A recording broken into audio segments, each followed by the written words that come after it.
हाय, मेरा नाम गौरांग। मैं चार्टर्ड अकाउंटेंट। आपका मेरे चैनल बिजनेस कंसल्टेंट में स्वागत है। ये वीडियो आपकी रिलेटेड है। यदि आप जीएसटी में रजिस्ट्रेशन लेते हो तो आप दो स्कीम ऑप्ट कर सकते हो। मतलब एक स्कीम ऑप्ट कर सकते हो।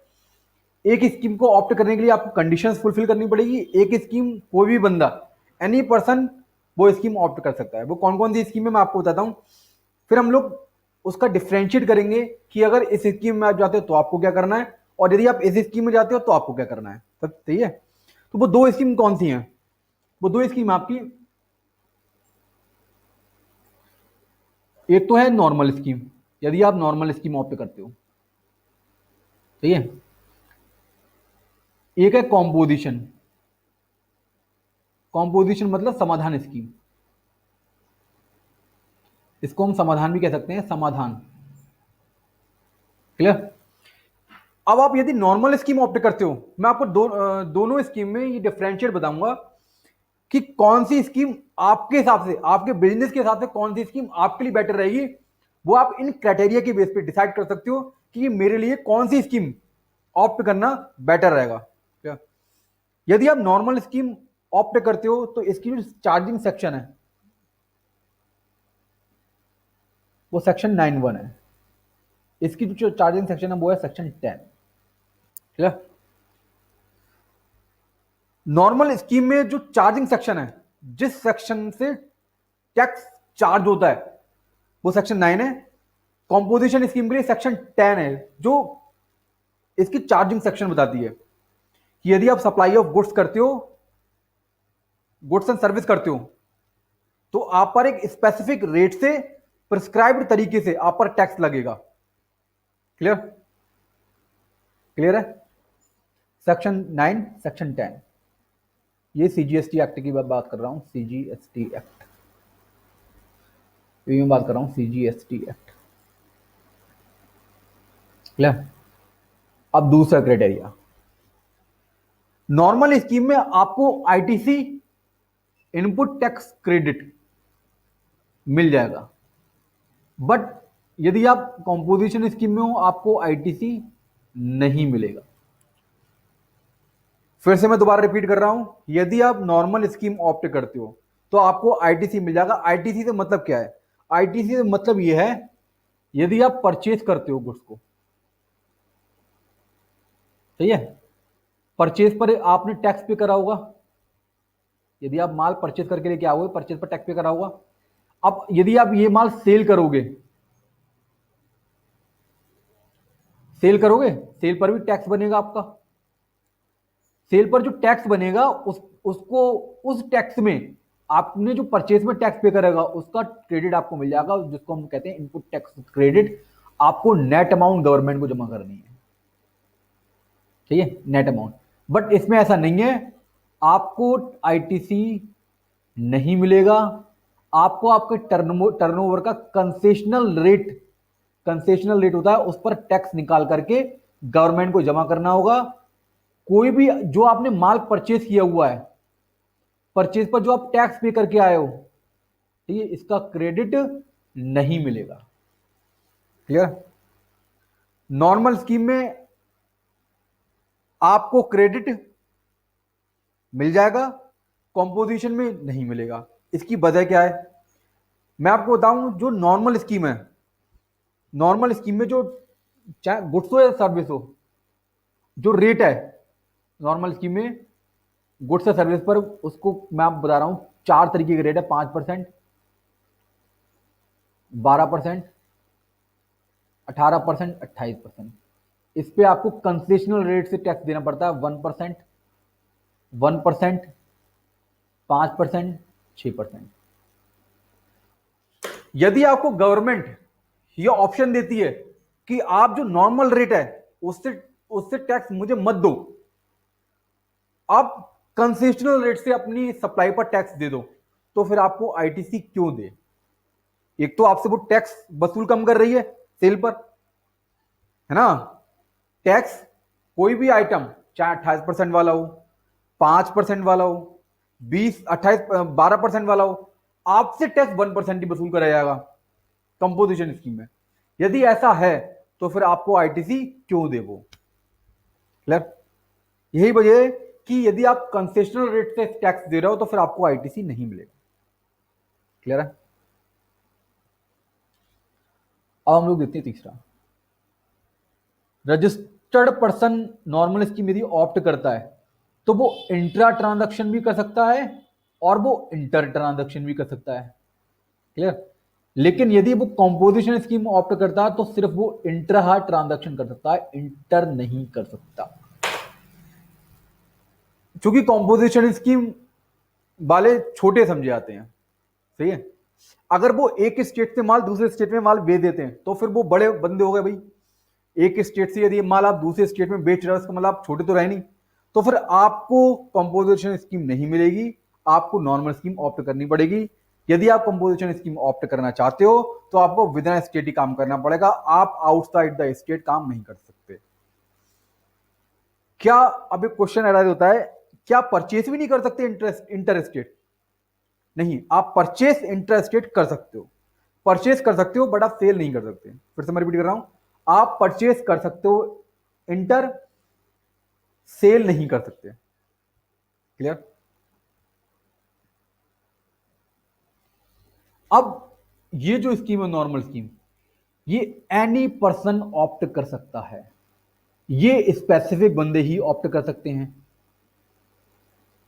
स्पेशल बंदे कौन हो गए? यदि किसी का प्रोसीडिंग फाइनेंशियल ईयर में, सपोज आप ऑप्ट करना चाहते हो कंपोजिशन स्कीम 20-21 के लिए फाइनेंशियल ईयर, ठीक है, तो आपका जो टर्नओवर है 1.5 करोड़ तक रहना चाहिए, other than special category state को छोड़ करके। उसके केस में 7, जो स्पेशल कैटेगरी स्टेट है उस केस में जो लिमिट है 75 लाख की, 1.5 करोड़ टर्नओवर होना चाहिए। कौन से ईयर में? 19-20 फाइनेंशियल ईयर में। अगर है आपका तो आप स्कीम ऑप्ट कर सकते हो, अदरवाइज स्कीम ऑप्ट नहीं कर सकते। इसके अलावा यदि आप कुछ स्पेसिफिक गुड्स की मैन्युफैक्चरिंग कर रहे हो, मैं आपको थोड़ा सा एग्जांपल दे रहा हूं, जैसे आप तंबाकू, इरेक्टेड वाटर्स, आइसक्रीम, ठीक है, इन कुछ स्पेसिफिक चीजों की यदि आप मैन्युफैक्चरिंग कर रहे हो तो आप कंपोजिशन स्कीम नहीं ऑप्ट कर पाओगे, चाहे आपका टर्नओवर 1.5 करोड़ तक ही क्यों ना हो। क्लियर है? बात समझ में आ गई? अब हम लोग आगे चलते हैं।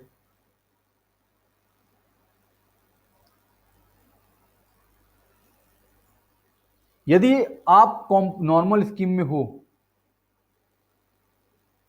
ठीक है, तो आपके लिए जो रिटर्न भरनी पड़ेगी, रिटर्न जीएसटी की return, GSTR 1 monthly, GSTR 3B monthly, ये क्वार्टरली भी है, ये ऑप्शनल है। अगर आपका टर्नओवर एक स्पेसिफिक लिमिट तक रहता है तो ये आप क्वार्टरली भी भर सकते हो। नॉर्मली हम लोग मंथली लेके चल रहे हैं कि यदि आप GSTR 1 मंथली भर रहे हो, GSTR 3B मंथली भर रहे हो। इसके अलावा आपको ये 12 मंथ की कितनी हुई? 12 रिटर्न है। ये 12 मंथ की कितनी हुई? 12 रिटर्न है। इसके अलावा आपको एक भरनी पड़ती है GSTR 9 एनुअल रिटर्न 1। टोटल कितने रिटर्न होगा आपके? 25 रिटर्न है।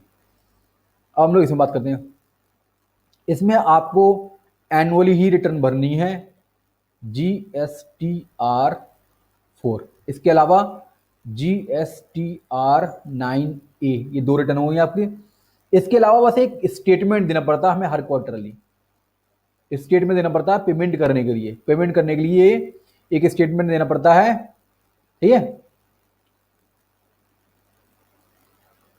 CMP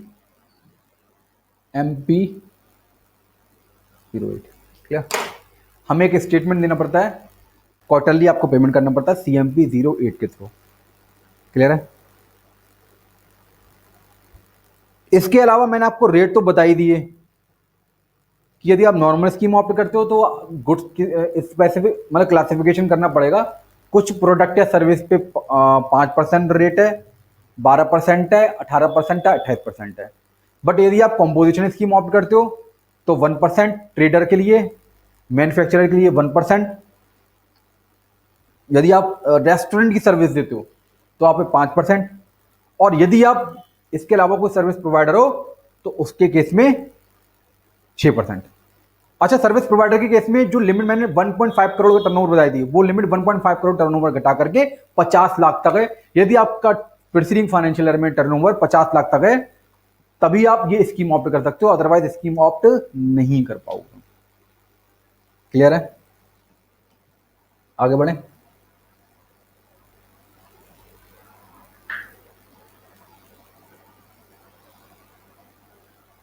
यदि आप नॉर्मल स्कीम में हो तो आपको क्लासिफिकेशन करना पड़ेगा गुड्स या सर्विस का, क्लासिफिकेशन करना पड़ेगा गुड्स और सर्विस का, गुड्स का और सर्विस का। बट इसमें नो रिक्वायर्ड। ऐसा क्यों है भाई? ऐसा इसलिए है, क्लासिफिकेशन करोगे आप तभी रेट पता लगेगा कि आपके गुड्स या सर्विस में 5% देना है आपको, 10% देना है, 12% देना है, 18% देना है या 28% देना है। इसलिए क्लासिफिकेशन रिक्वायर्ड है। बट कंपोजिशन स्कीम में चूंकि एक ही रेट है, आप किसी भी रेट का माल बेचो, आप पर रेट एक ही है, तो वहां पर क्लासिफिकेशन रिक्वायर्ड नहीं है। यहां पर ऑडिट मैंडेटरी है, ऑडिट मैंडेटरी है यदि आपका टर्नओवर 2 करोड़ से, टर्नओवर आपका 2 करोड़ से ऊपर होता है, इसमें ऑडिट रिक्वायर्ड नहीं है। क्लियर? हालांकि वो लिमिट फाइनेंशियल ईयर 18-19 के लिए 5 करोड़ कर दी गई है। यदि आपका टर्नओवर 5 करोड़ से ऊपर रहता है तो आपको ऑडिट करवाना है, अदरवाइज नहीं करवाना है। यदि आप नॉर्मल स्कीम में हो तो आपको इनवॉइस इश्यू करनी पड़ती है, टैक्स इनवॉइस। कौन सी? Tax invoice. इस केस में आपको बिल ऑफ सप्लाई। ठीक है? टैक्स इनवॉइस में आपको लिखने की जरूरत नहीं है कि आप नॉर्मल स्कीम में रजिस्टर्ड हो। यदि आप बिल ऑफ सप्लाई इशू करते हो, यदि आप कंपोजिशन स्कीम ऑप्ट करते हो, तो आपको बिल ऑफ सप्लाई में लिखना पड़ेगा कि आप कौन हो, कॉम्पोजिशन टैक्सेबल पर्सन हो। आपको ये बताना पड़ेगा बिल ऑफ सप्लाई में कि आप कॉम्पोजिशन टैक्सेबल पर्सन हो। क्लियर है? क्लियर है? आप टैक्स कलेक्ट नहीं कर सकते अपनी सप्लाई पे, कॉम्पोजिशन टैक्सेबल पर्सन हो, not eligible to collect tax on supply. ये वर्ड्स आपको अपने बिल ऑफ सप्लाई पे लिखने पड़ेंगे। ठीक ना? क्लियर? आप जो भी कॉम्पोजिशन स्कीम में टैक्स बनता है आपका, उसको आपके अपनी जेब से जमा करना पड़ेगा, वो आप कस्टमर से वसूल नहीं कर सकते। Clear? Composition scheme, normal scheme में आपको बताने की जरूरत नहीं है अपने बिजनेस प्लेस पर कि आप नॉर्मल स्कीम में रजिस्टर्ड हो। यदि आप कॉम्पोजिशन स्कीम नॉर्मल स्कीम में यदि आप कॉम्पोजिशन स्कीम ऑप्ट करते हो तो आपको बताना पड़ेगा कि आप कॉम्पोजिशन टैक्सेबल पर्सन हो। आपके अपनी दुकान पर ये लिखना पड़ेगा आपको, शॉप पर या ऑफिस पर, कि आप कंपोजिशन स्कीम आपने ऑप्ट की हुई है, आप as a composition taxable person registered हो जीएसटी। ये बात आपको लिखनी पड़ेगी। क्लियर? अब बात करते हैं रिकॉर्ड्स की। रिकॉर्ड्स आपको प्रॉपर मेंटेन करने होंगे, पूरे मेंटेन करने होंगे। इसमें ज्यादा रिकॉर्ड्स की रिक्वायरमेंट है, इसमें लेस रिकॉर्ड्स की रिक्वायरमेंट है। क्लियर? इसमें लेस रिक्वायरमेंट है आपको रिकॉर्ड्स की, इसमें आपको ज्यादा रिकॉर्ड्स मेंटेन करने होंगे। क्लियर है? ये आपके कुछ डिफरेंशिएट हो गए। यदि आप नॉर्मल स्कीम ऑप्ट करते हो तो आपको क्या करना है, नॉर्मल स्कीम में आपको पेमेंट मंथली ही करना होगा जीएसटीआर 3B के through. But composition scheme opt करते हो तो उसमें आपको पेमेंट क्वार्टरली करना होगा। क्लियर? क्लियर है?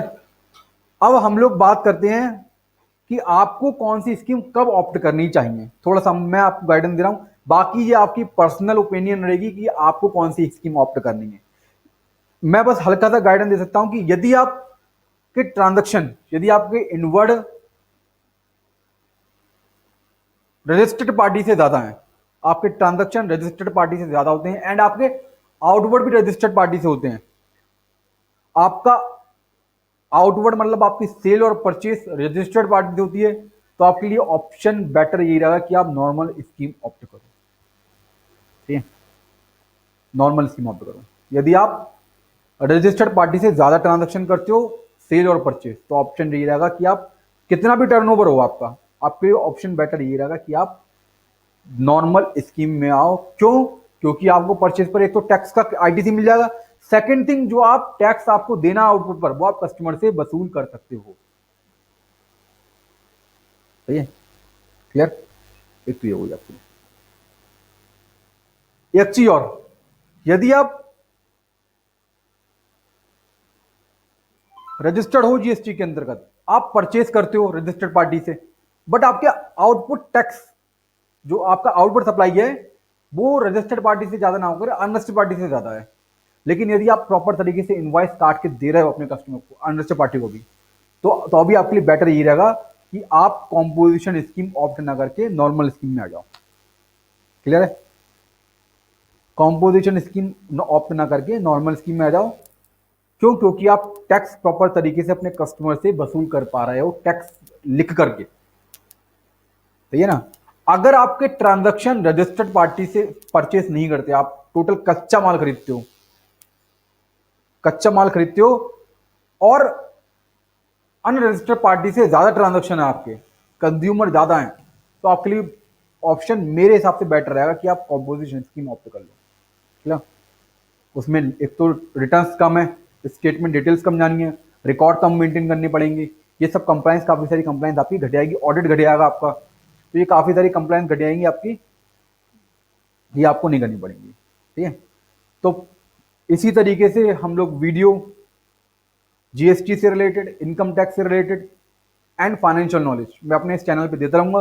तो प्लीज मेरे चैनल को सब्सक्राइब कीजिए, बेल आइकन पे क्लिक कीजिए, जिससे कि सबसे पहले नोटिफिकेशन आप तक पहुंच सके। Okay, bye.